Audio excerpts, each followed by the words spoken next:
लोक प्रशासन MA previous के विद्यार्थियों का स्वागत करता हूं।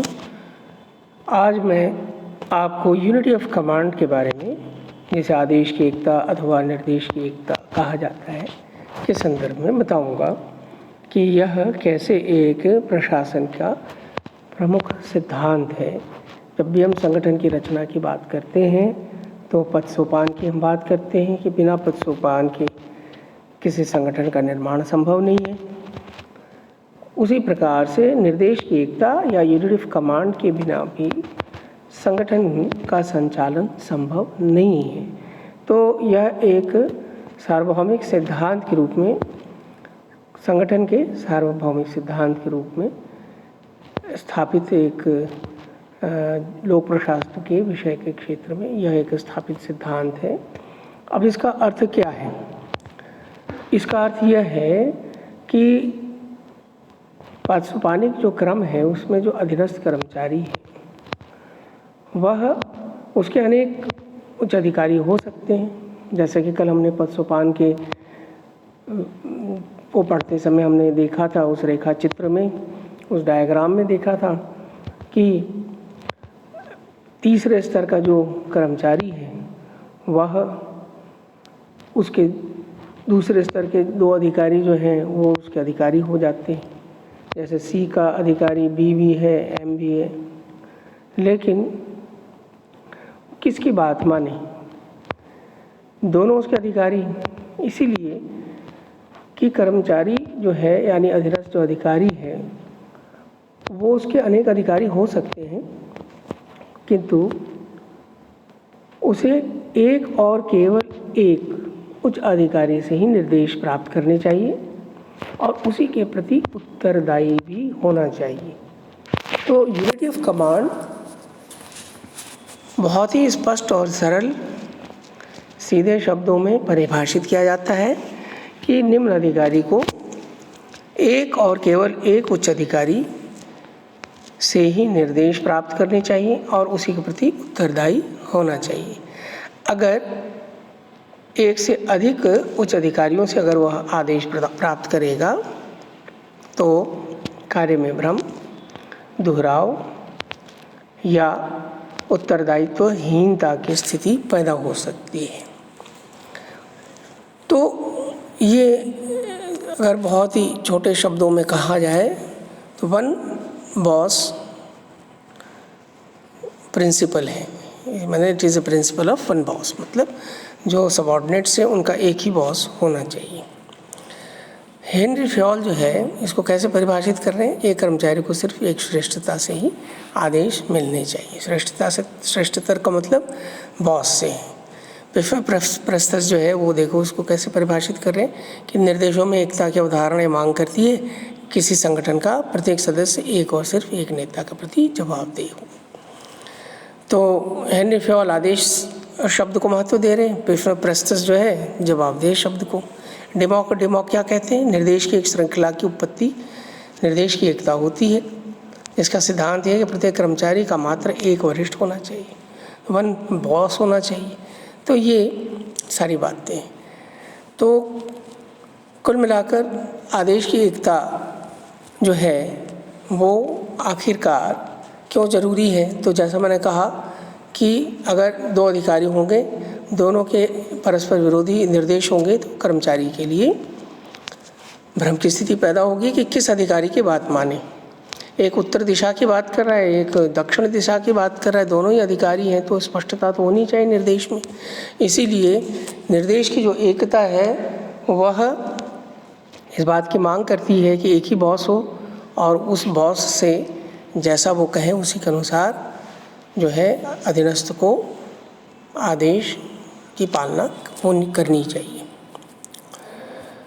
निर्देश के एकता के सिद्धांत के जो प्रमुख समर्थक हैं वो फ्योल है। वो कहते हैं कि यदि इसका उल्लंघन होगा तो प्राधिकार कमज़ोर हो जाएगा, अनुशासन संकट में आ जाएगा और व्यवस्था अस्त व्यस्त हो जाएगी। तो ये सारी बातें हैं जिसको आप पढ़ें और आपको समझ में आ जाएगा, जो स्क्रीन में आपको साथ दिख रहा है। अब देखिए,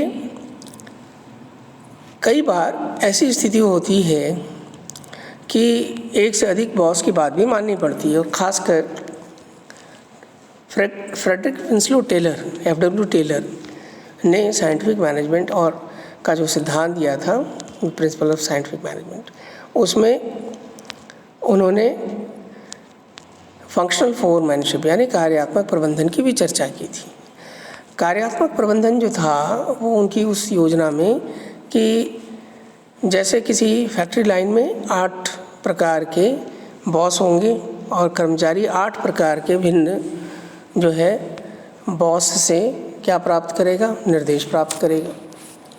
तो ये टेलर के बारे में जब आप चैप्टर पढ़ेंगे कार्यात्मक प्रबंधन वाली, हम भी आपको बताएंगे साइंटिफिक मैनेजमेंट के बारे में, और आपने सेकंड पेपर में भी पढ़ा होगा टेलर के बारे में। तो उन्होंने आपको बताया था कि ये जो फंक्शनल फोरमैनशिप का जो कंसेप्ट है वो क्यों उन्होंने महत्वपूर्ण बनाया। वो इसलिए महत्वपूर्ण बनाया कि कार्य के विभिन्न पक्षों के लिए हमें विशेषज्ञ जो है अधिकारियों की आवश्यकता होगी।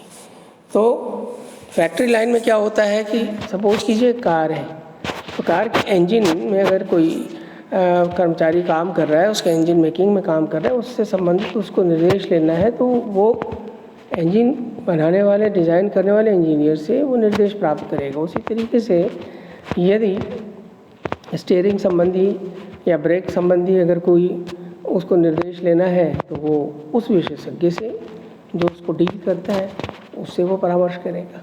कुल मिलाकर कार्य के भिन्न भिन्न पहलुओं के लिए एक से अधिक जो है सुपरवाइजर्स हो सकते हैं, अधिकारी हो सकते हैं, और कर्मचारी जो है अलग अलग पहलुओं के लिए अलग अलग अधिकारियों से निर्देश प्राप्त कर सकता है।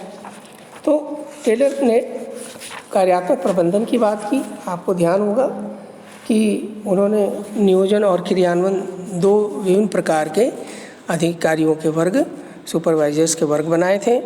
नियोजन में गुट नेता, मरम्मत नेता, गति नेता और निरीक्षक के पद को रखा था, और उसी तरह क्रियान्वयन के संदर्भ में उन्होंने कार्य की व्यवस्था एवं मार्ग लिपिक, निर्देशन कार्ड लिपिक, समय और लागत लिपिक, कारखाना अनुशासन, ये जो है क्रियान्वयन पक्ष के सुपरवाइजर्स थे। और श्रमिक जो था वो इन सभी 8 सुपरवाइजर से निर्देश प्राप्त कर रहा था, अलग अलग कार्य के विभिन्न पहलुओं को लेकर।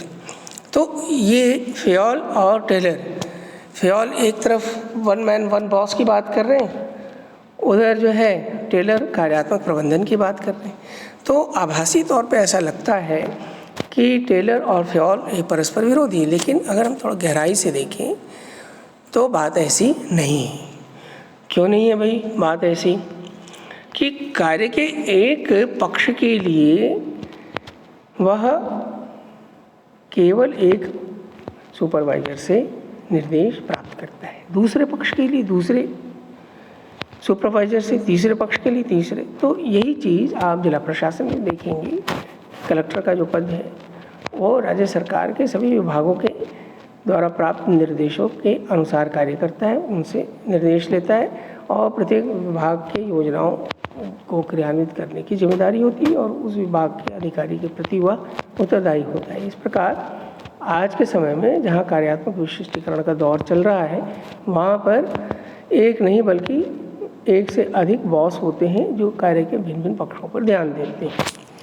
लेकिन फेयोल जो है कहते हैं कि अगर एक से अधिक बॉस होंगे तो निश्चित रूप में कहीं ना कहीं निर्देशों में परस्पर व्यापन हो सकता है। यानी कि मान लीजिए सिंचाई विभाग है और परिवहन विभाग है, दोनों के निर्देशों में कहीं ना कहीं परस्पर ओवरलैपिंग हो सकती है, परस्पर व्यापन हो सकता है। तो एक स्थिति दुविधा की पैदा हो जाएगी। इसलिए एक सिद्धांत के रूप में फेयोल अपनी जो बात कह रहे हैं वन मैन वन बॉस, वो सही है, लेकिन हम इस कॉन्सेप्ट को यूनिवर्सल या सार्वभौमिक रूप से अप्लाई नहीं कर सकते। समय परिस्थिति के अनुसार कार्य की जो मांग है उसके अनुसार आज हम वन मैन वन बॉस के बजाय one man and many boss का कॉन्सेप्ट हमको दिखाई देता है। ये इसका जो कह सकते हैं कि ये आखिर इसका ये किस बात का नतीजा है, तो कहेंगे कि भाई ये कार्यों में विशेषीकरण बढ़ता जा रहा है और इसी का नतीजा है। तो ये बात आप आर्गूमेंट अगेंस्ट में आप पढ़ सकते हैं, देख सकते हैं, ये सारी बातें लिखी हुई हैं।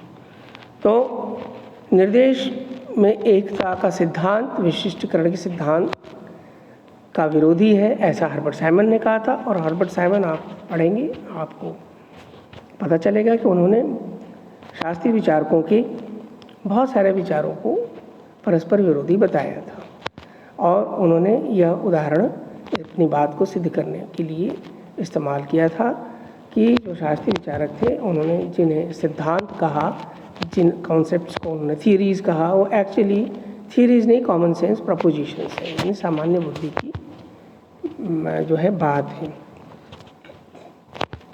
इसीलिए उन्होंने तो शास्त्रीय विचारकों द्वारा जो भी सिद्धांत, चाहे वो सोपान हो, चाहे वो कार्य का विभाजन, ये विशेषीकरण की बात हो, निर्देश की एकता की बात हो, या नियंत्रण क्षेत्र के विस्तार, ये सब उन्होंने परस्पर विरोधी एक दूसरे को बताया था।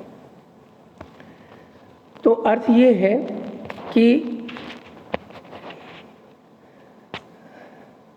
यह जो सिद्धांत है निर्देश की एकता, आखिरकार इसको पढ़ने का क्या उद्देश्य है? इसको पढ़ने का यह उद्देश्य है कि संगठन में यथासंभव हमें इस बात का ध्यान रखना चाहिए जब भी हम संगठन का निर्माण करें कि अधीनस्थ अधिकारी जो है वो स्पष्ट रूप से किसी एक उच्च अधिकारी के अधीन उसके नियंत्रण निर्देशन में काम करे यथासंभव। और यदि एक से अधिक अधिकारियों के द्वारा यदि उन्हें नियंत्रित किया जाना है तो इन अधिकारियों का कार्यक्षेत्राधिकार बिल्कुल स्पष्ट कर दिया जाना चाहिए, ओवरलैपिंग नहीं होनी चाहिए। तो जो भी निर्देश होंगे कार्य के भिन्न भिन्न पक्षों के लिए, जैसा कि टेलर ने बताया था, वैसी स्पष्टता होनी चाहिए। लेकिन प्रशासनिक क्षेत्र में नीतियों के क्रियान्वयन में उस प्रकार की, जिसको कहते हैं कि वाटर टाइट, एयर टाइट जो जैकेट्स हैं, इस तरह का कंपार्टमेंटलाइजेशन, इस प्रकार का वर्गीकरण करना संभव नहीं हो पाता। किसी भी सरकार के एक विभाग और दूसरे विभाग के कार्यों में किसी न किसी प्रकार का जो है ओवरलैपिंग यानी परस्पर व्यापन दिखाई देगा। सरकार की कोई एक नीति होती किसी के विभाग की, वो ऐसा नहीं होता कि उस विभाग के द्वारा ही वो संचालित हो। उन नीतियों के क्रियान्वयन की सफलता दूसरे विभाग के द्वारा किए जाने वाले कार्यों की सफलता पर निर्भर करती है। जैसे सिंचाई विभाग है, कृषि विभाग है, इसका कहीं ना कहीं जो है सड़क निर्माण विभाग या खनन मंत्रालय विभाग जो है उसके साथ लेना देना होता है, या वन विभाग है या पर्यावरण विभाग है। आप ये नहीं कह सकते हैं कि हर विभाग अपने आप में इंडिपेंडेंट है और एक दूसरे विभाग के साथ उसका कोई लेना देना नहीं।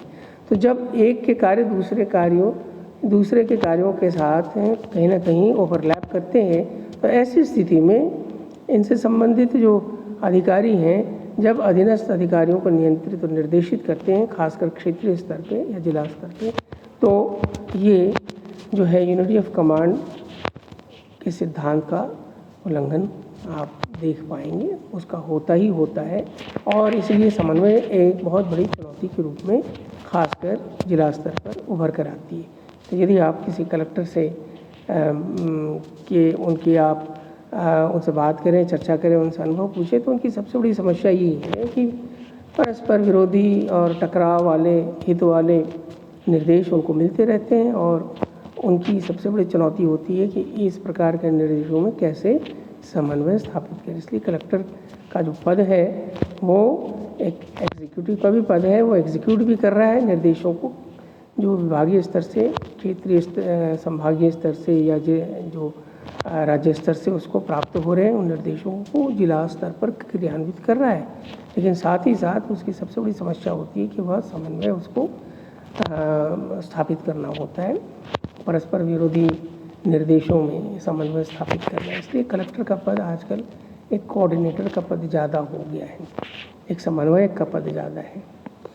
तो कुल मिलाकर यह जो शीर्षक हमने पढ़ा, यह प्रशासन की गंभीर जो समस्या है समन्वय, उस समन्वय की समस्या को रेखांकित करता है। यह बताता है कि अगर हम निर्देशों की एकता का उल्लंघन करेंगे तो समन्वय एक बहुत बड़ी समस्या पैदा होगी। इसलिए यथासंभव में निर्देशों की एकता, आदेशों की एकता के सिद्धांत का अनुपालन करना चाहिए। लेकिन जैसा मैंने बताया कि जैसे जैसे कार्य की प्रकृति जटिल होती जा रही है, विशेषीकरण का दौर बढ़ता जा रहा है, तकनीक का प्रवेश बढ़ता जा रहा है, वैसे वैसे आदेश की एकता का जो सिद्धांत है वो कहीं ना कहीं जो है उसको चुनौती दी जा रही है और नए रास्ते ढूंढे जा रहे हैं कि हम कैसे जो है कोऑर्डिनेशन सिस्टम को, समन्वय की जो व्यवस्था है उसको कैसे और बेहतर बनाएं, ताकि आदेश की एकता का जो मूल मंतव्य है कि अधीनस्थ कर्मचारियों में जो मत भिन्नता नहीं हो, अधीनस्थ कर्मचारियों में कोई जो है भ्रम की स्थिति न हो, उस भ्रम को कैसे दूर किया जाए, इसके लिए कोऑर्डिनेशन सिस्टम को ज़्यादा बेहतर